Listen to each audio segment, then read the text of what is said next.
We are under 2 months away from the NHL trade deadline, and earlier this week, Frank Saravalli got the rumor mill jumping when he dropped his all-new trade targets. And for the Edmonton Oilers, listen, we know what the Oilers need. They need a top-4 right-shot defenseman. The problem, when you look at Frank's list, there aren't really that many of those types of players on the board. One would be Ivan Provorov at 8. He's a left shot, can play the right side, pending UFA out in Columbus, but there's a couple of problems with that. One, Columbus is still in the middle of the playoff picture in the Eastern Conference, and two, as Frank told me earlier in the week, Ivan Provorov's younger brother is about to start playing hockey at Ohio State. He's coming to Columbus. Provorov would reportedly prefer an extension in Columbus over a trade. So if there's no one on Frank's board who is a good fit for the Oilers, GM Stan Bowman may have to start thinking outside the box. So I dug through the rosters and the cap hits on Puckpedia and found 3 teams that may have under the radar trade options for the Oilers at the NHL trade deadline. The first team I looked at might actually be the best fit out of all the ones I'm talking about, and it's the Utah Hockey Club. Let me explain. The Utah Hockey Club has been killed with injuries on their blue line this season. They've missed Sean Durzi and John Marino for basically the entire regular season. On top of that, they're missing Maverick Lamoureux, their rookie standout right now. They also made a trade earlier in the season to acquire Olli Mata when they ran into this rash of injuries. So what's going to happen when everyone starts coming back? Durzi and Marino are apparently going to be back before the trade deadline. Lamoureux could be back by the end of the month. That means Utah's going to have a collection of blue liners that include the 4 names I just mentioned: minute eater Mikhail Sergachev, young standout Michael Kesselring, Juuso Välimäki, Robert Bortuzzo, and Ian Cole.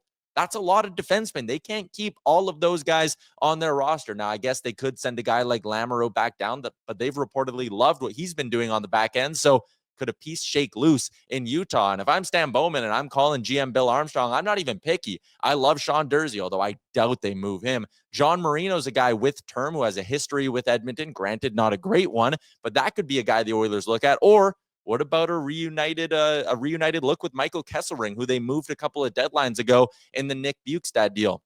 Utah has a ton of pass-first, good puck-moving defensemen, and the idea that one of them could shake loose if Utah falls out of the playoff picture isn't all that crazy. The second team I'm looking at is the Montreal Canadiens, and there is one player in particular in Montreal that I like, and it's Mike Matheson. Again, a left shot, but he is very good at playing the right side. He skates well, he moves the puck well, and an underrated part of his game is actually how well he defends in his own end. He is very good in every facet of the game, and he would be a perfect fit next to Darnell Nurse. His cap hits under $5 million. He's got another year on his deal, so the Oilers would get him for potentially 2 playoff runs. The issue is he's off Frank's list. Montreal is suddenly back in the playoff picture. However, if they fall out, they did make a move earlier this year for a veteran in Alexander Carrier from Nashville, and I kind of think there is an outside chance Matheson could shake loose if the Oilers are willing to pay the right price. But if you got to give up a first-round pick for a rental, why not just kick in a little bit more and get a guy who can help you for 2 seasons? The third team I'm looking at is actually still the Columbus Blue Jackets. Let's say they hold on to Ivan Provorov, sign him to an extension before the deadline. That means they have Werenski and Provorov, Damon Severson, Eric Goodbranson, Jordan Harris. That's 5 guys all under contract for next season. On top of that, they have youngster Dante Fabro, who they picked up on waivers from the Nashville Predators. They could re-sign him. That's 6 D-men. They have young guys like Corson Kuhlmans and even Denton Matejchuk, who just scored his first NHL goal the other day.